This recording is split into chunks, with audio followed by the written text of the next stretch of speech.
Okay. Hi, everyone, and welcome to this episode of How Round is Your Rooty podcast. So, I've been on a bit of a mission to see a range of representation for South Asian women. I love to see women that are doing something that's probably considered a little bit out of the ordinary. Today, I have with me Sonal Dave, who is one of the very few female Toastmasters and celebrants. And she also supports both children and adults to find their voice, build confidence, and master public speaking. So, thank you, Sonal, for being here with me today. Thank you for having me, Priya. It's always a pleasure to be out there shouting and telling people what's going on in the big bad world. Well, when we first spoke, I was really inspired by your career. Could you please share with everyone what that was and how you became a Toastmaster and celebrant? Well, it sort of stems from when I was a child. I kind of always knew I was different. And I was fortunate to be a child performer with the English National Opera and Sadler's Wells. But as is tradition in the Asian culture, my father and mother told me to go and get a proper job after studies. And so that ended up being a career in the civil service.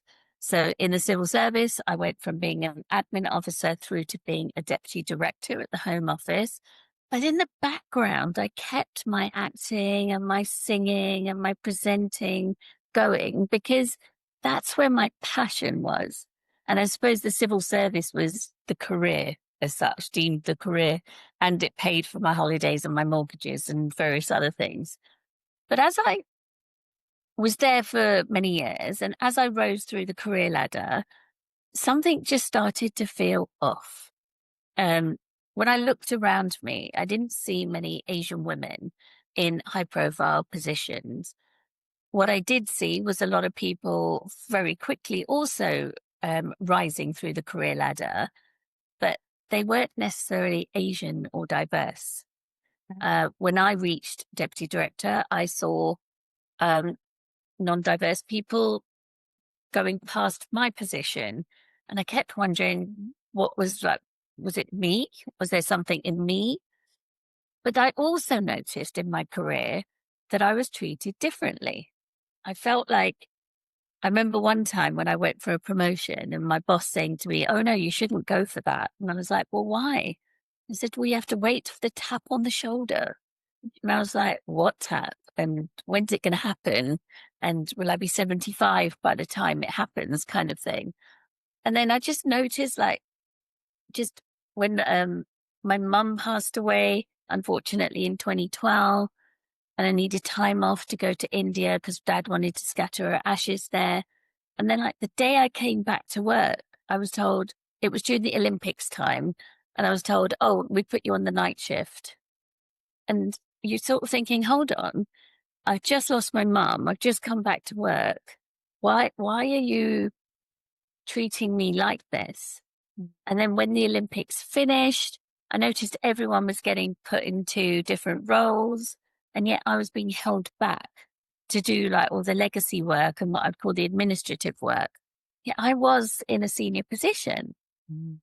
And then I noticed it got even worse when, you get that manager who steps in, who's a graduate bar streamer, who's all very target driven.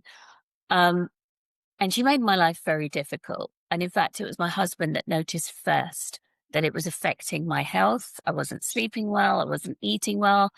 And so we had a discussion and it was a choice. It was a choice, Priya. It was my health and my sanity, or it was stay in a position that was just going to make me really ill.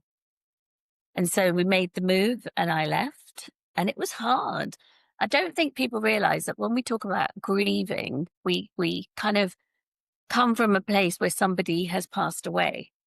But actually, when you've spent 20 plus years for an organization and you've given it all, you've made sacrifices and put your hand up for the really difficult tasks and worked extended hours just to get things done.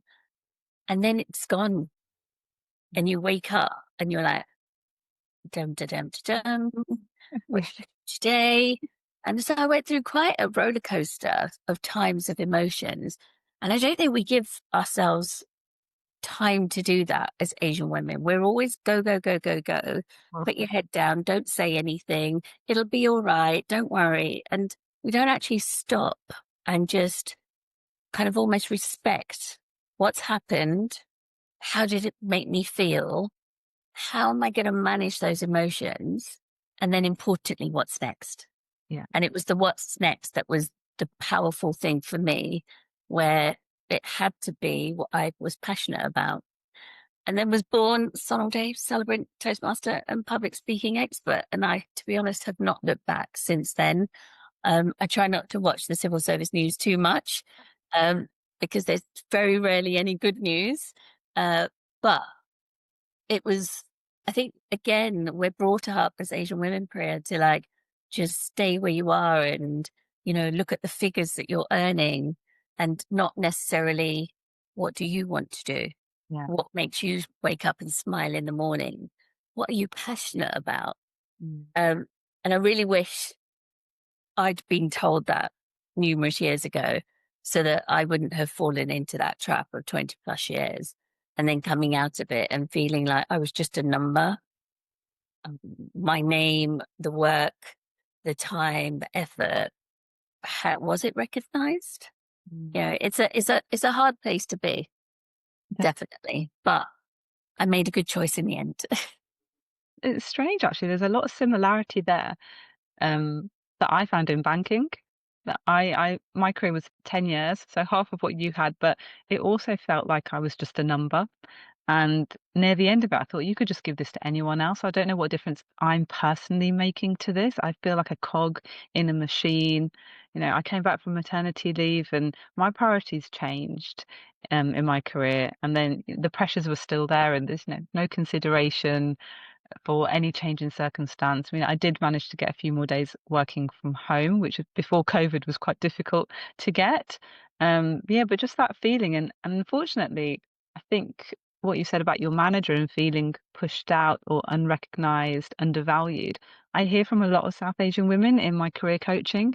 I'm working with someone now who believes they have a toxic manager, and again, it's affected their health. It's such a sad story, but unfortunately, we're told so often to just not make a fuss, put our heads down, and carry on. And it is to the detriment of our health, of our mindset.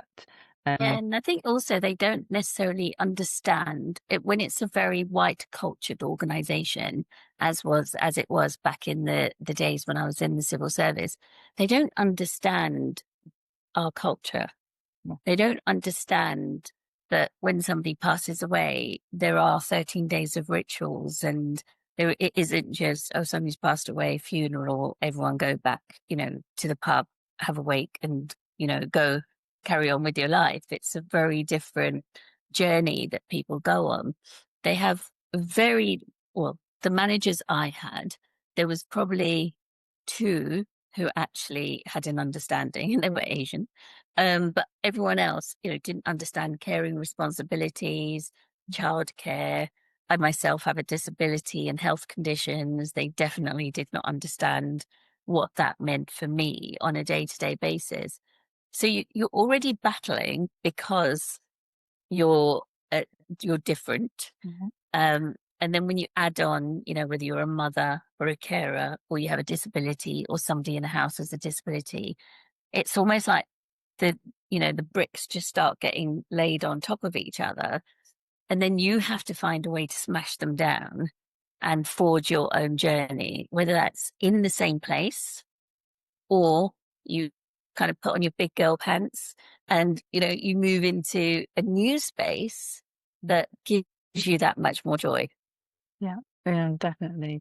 And so this now you're in your second career as the Toastmaster celebrant, but also the work you do in supporting people with public speaking. So why is it important to you that children and adults learn the art of public speaking? So I think a lot of it goes through my own journey and my own experience and my own knowledge. So I was a confident child. I was an extrovert. I was on stage. I was that person when family gatherings, look at me, I'm going to do a dance for you. Let me sing for you. And I wasn't scared to ask those difficult questions.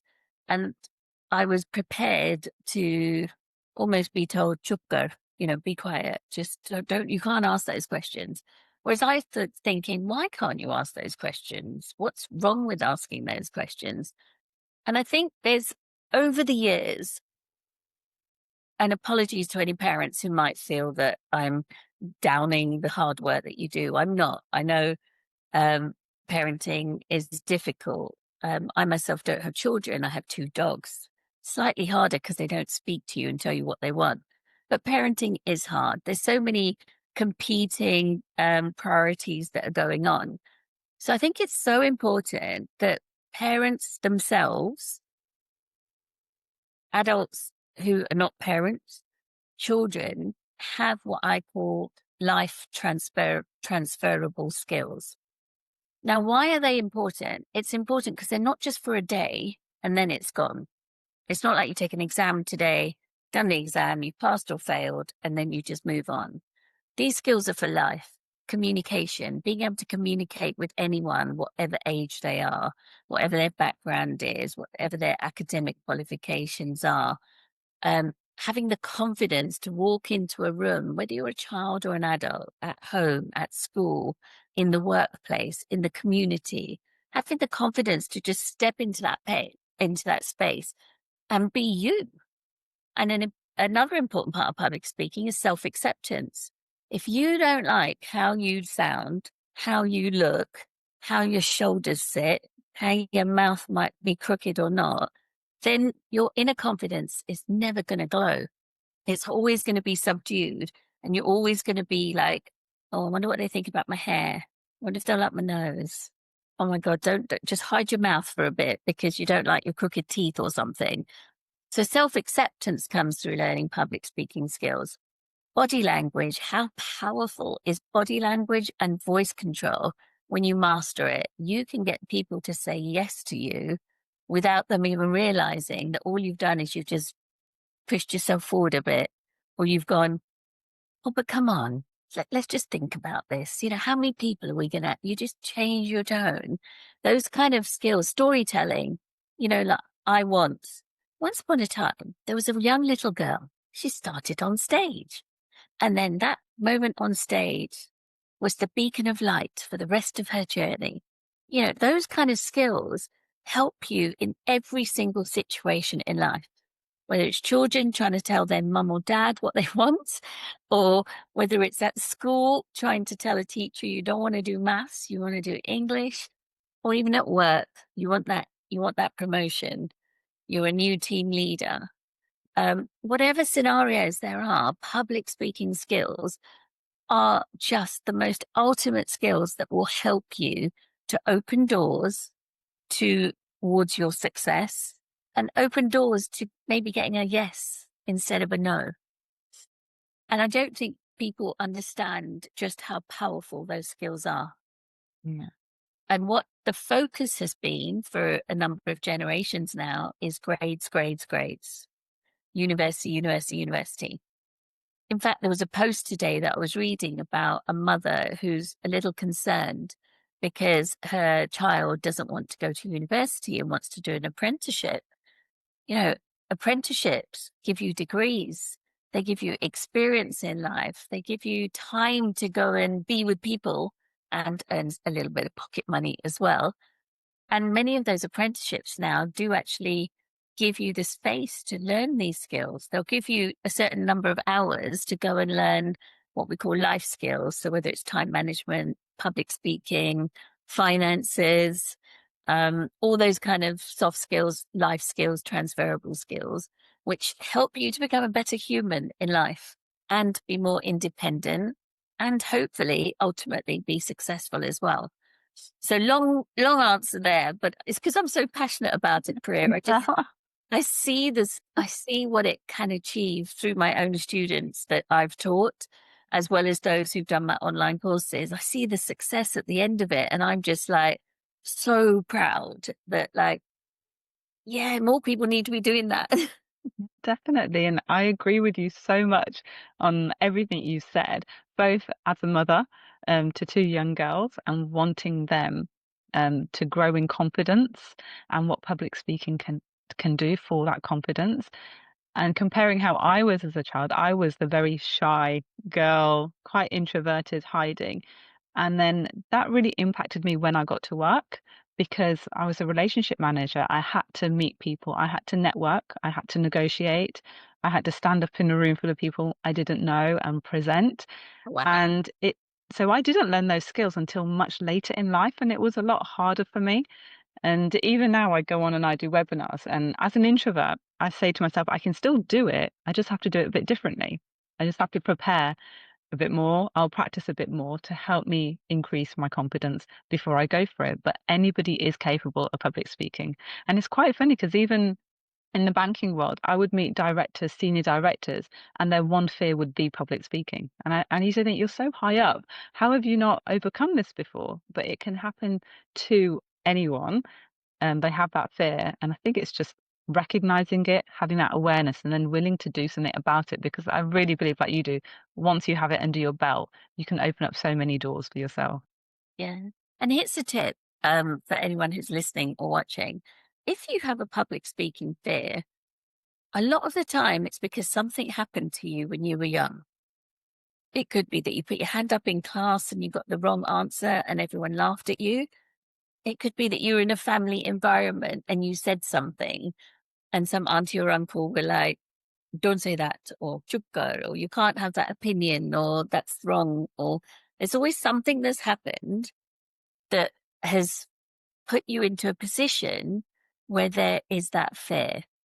And so it's a situation. So you can change that, but it's about having the right skill set. But the first priority has to be self acceptance.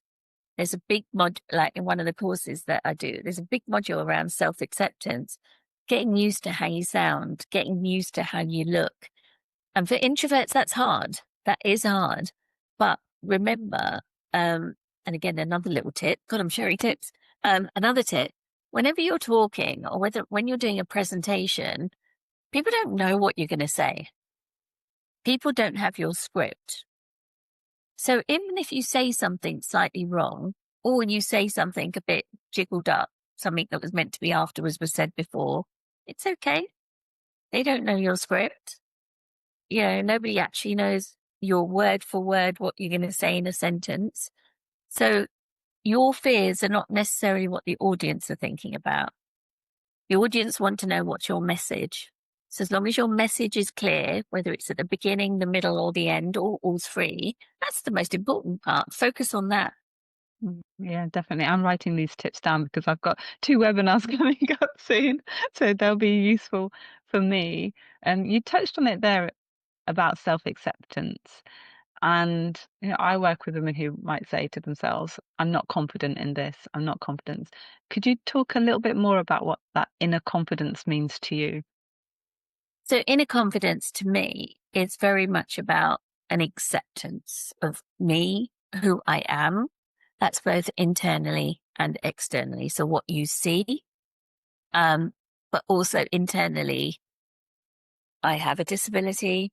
I have medical conditions. I am only 4'9". People seem to think I'm much taller based on what they see on videos. I am this body shape. I do look like this. You know, it's that kind of inner confidence to me is walk into a room, wake up every morning, go into work. And actually, if people want to judge, if people want to criticize, do you know what? That's their issue. It's not my issue. So for me, inner confidence is just being able to wake up and be okay with myself.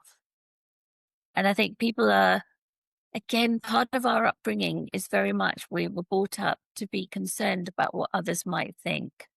Yeah. You know, I remember clearly my parents saying, you know, don't do anything that will mean society will look bad upon us as a family.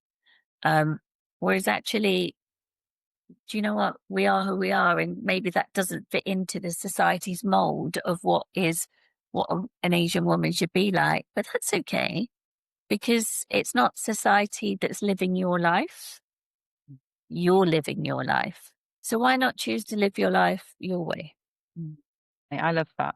I love that. And I think the more women that have that message, just accept who you are, especially when we have so many external messaging, social media, TV. I remember Bollywood films growing up, they just looked perfect and hairless. I was like, but how does this happen? I'm covered in hair.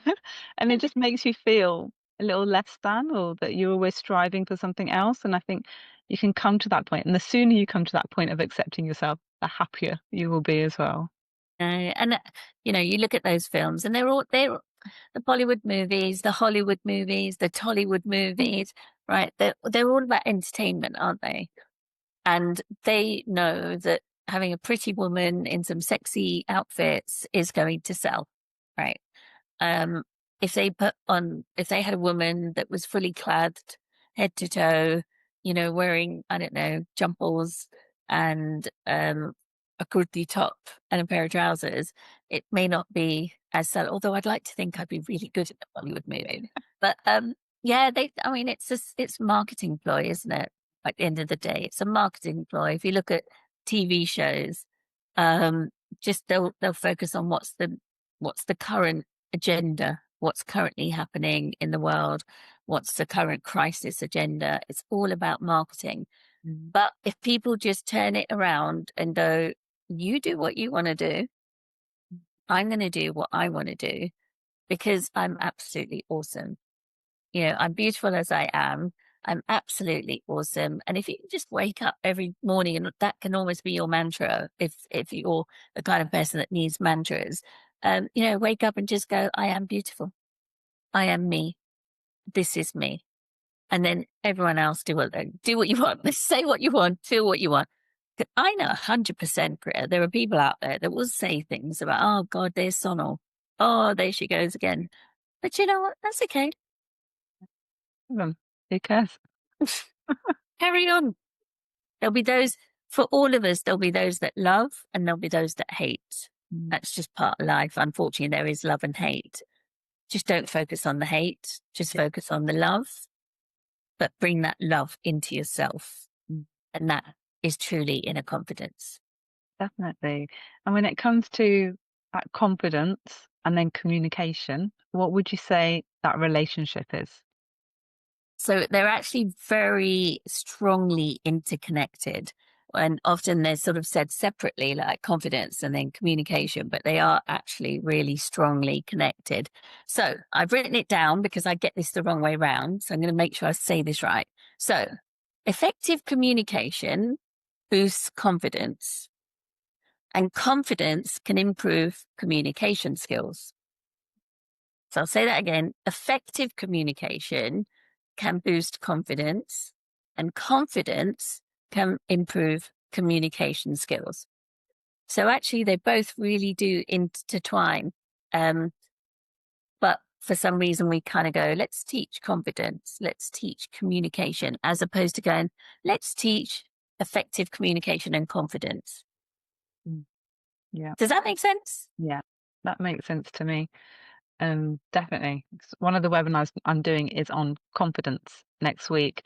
And it's one of the things I always say, you're not unconfident in everything, are you? There's some parts that you'll be really confident in, some things that you just feel that you're not as confident in.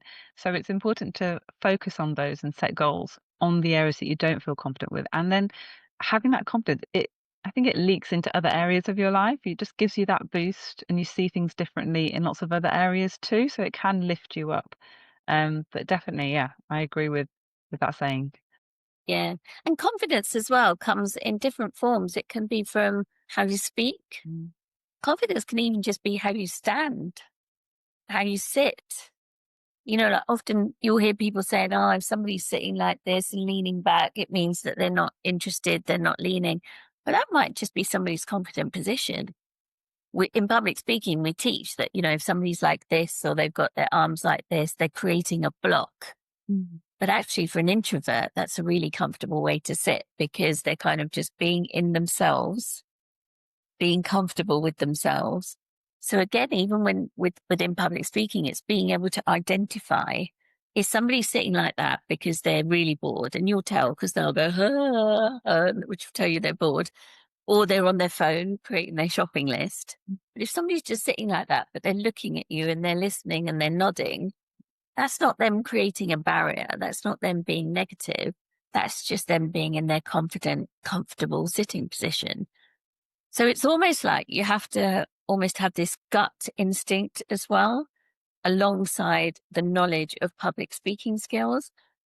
There's so much, it's not just right. Now you've learned confidence, now you've learned communication, now you've learned there's also kind of human behavior. What's your gut say? Is Priya really interested in what I'm saying, or is she just nodding for the sake of it? No, she's interested in this topic. So she's definitely. So it's just being able to almost have those inner conversations with yourself. Mm. And then there's an art, Priya. If you notice that somebody's sitting there and you think that actually they're starting to switch off, Yeah. so you engage them.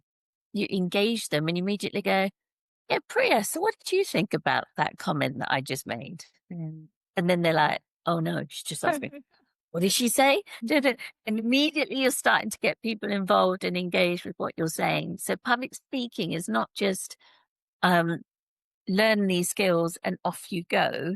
It's then about how do they interweave together? How do you then put that out in front of an audience when you've got audience in front of you?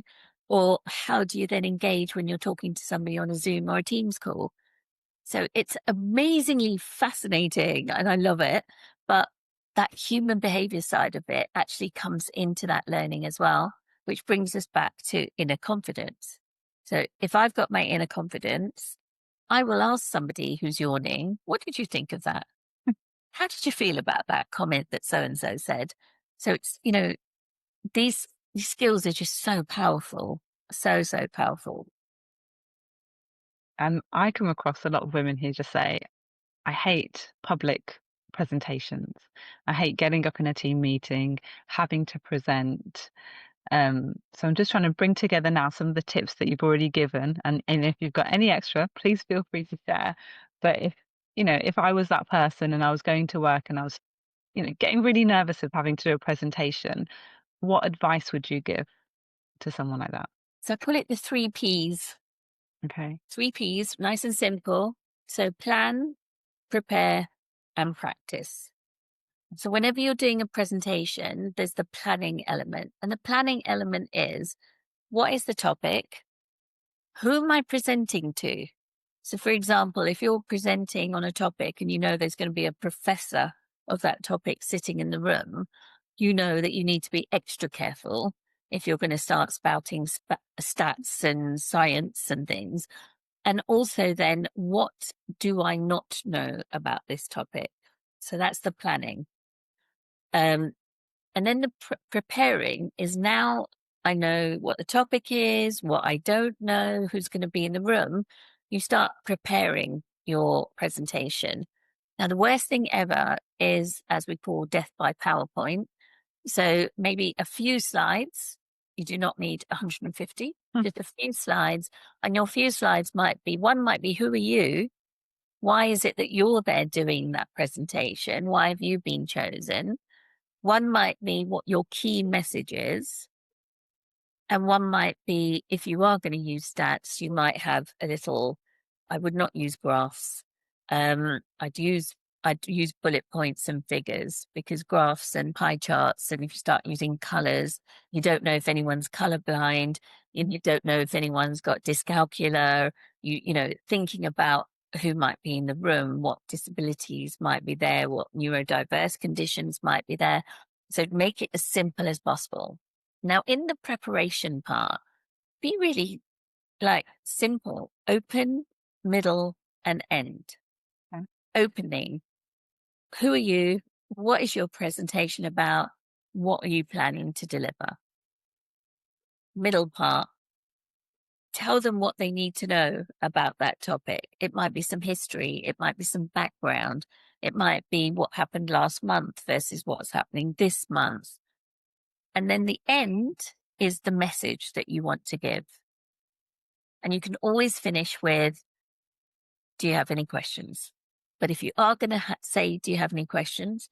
Make sure in your preparation section, you've completed an frequently asked questions document that's for yourself. So if somebody asks a question, hopefully you've got the answer there. Now, if you haven't got the answer there, it's okay. You just go, Priya, That's a really good question. Let me go and do some research on it and I'll come back to you. And make a note, write down, get back to Priya about this question. People will feel much better and more confident in you if you say that than you blag an answer. Yeah. Because there'll be somebody in the room that will go, she's blagging. So yeah, plan, prepare, and practice. 3 very, very simple formats for you to make sure that your presentation goes well. And that practicing is really powerful. Practice yourself, practice in front of your children, your husband, your best friend. The more you know your subject and the more you know your presentation, the less nervous you will be. And then here's some tips for if you are nervous, because you asked. I'm going to share some more tips, right? Please do. People are nervous for different reasons. Now, to stop being nervous, or not to stop, but to ease the nervousness, can use different tips based on what works for them. Okay. So for some people, it's breath work. So it's about doing deep breathing exercises just to bring your heart rate down so that you're not walking into the room going, hello, everyone. Well, you're just actually, good morning, everyone. Thank you for coming to today's presentation. Some people like to go and find a corner, put their headphones on and play their favorite song. And they might even dance around to it as well. But they just get themselves into that moment of ready to do the presentation. Some people just need to use the bathroom. You just need to go to the bathroom because that stops them worrying, what if I need to go to the bathroom in the middle of my presentation? And for some people, it's before people arrive, go into the room where you're presenting and just stand where you're going to present. Just stand in that position, look around you. Where are your corners? Where do you want to look? Just get yourself climatized to where you're going to stand and give that. It might be a meeting room. It might be a stage, a conference hall type stage. It might just be in an open meeting area. So wherever it is, just go there and decide where you want to stand. Where do I feel comfortable standing? Find your nice feet position. And then know that, right, I've stood there. All that's happening now is people are coming in. You've done your breath work for you. You've listened to your music or you've gone to the bathroom. So there are some top tips for being nervous when it comes to a presentation.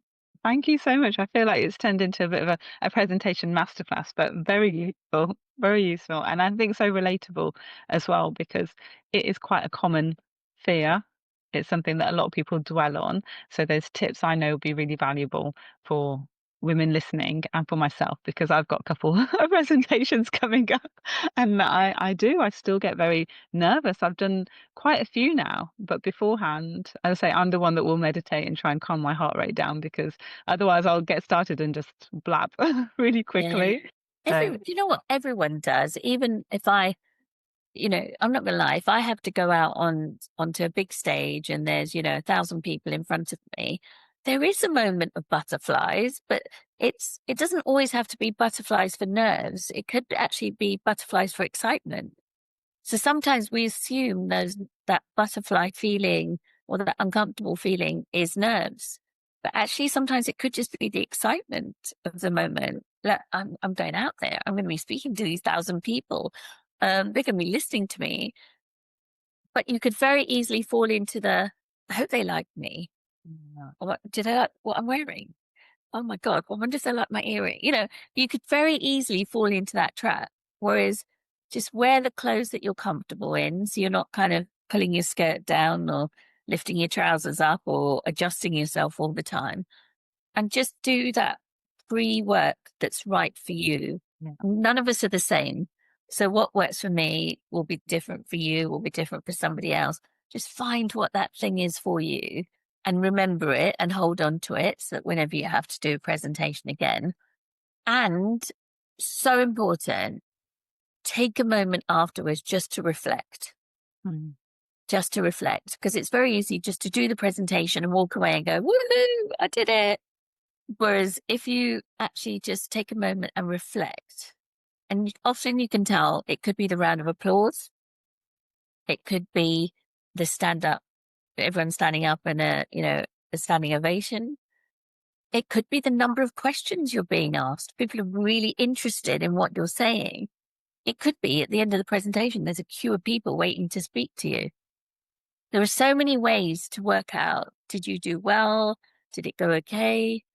But don't sort of walk off stage or finish the meeting going, oh my God, that was awful. That was so bad. Oh, I hated that. That person in the corner. As long as you've done your best and you know that you've planned, you've prepared, and you've practiced, then that's all you can do. Definitely. Thank you for that. It's really helpful tips, and it's nice to hear from an expert who does this day in, day out as part of your role as well. So they're really valuable tips.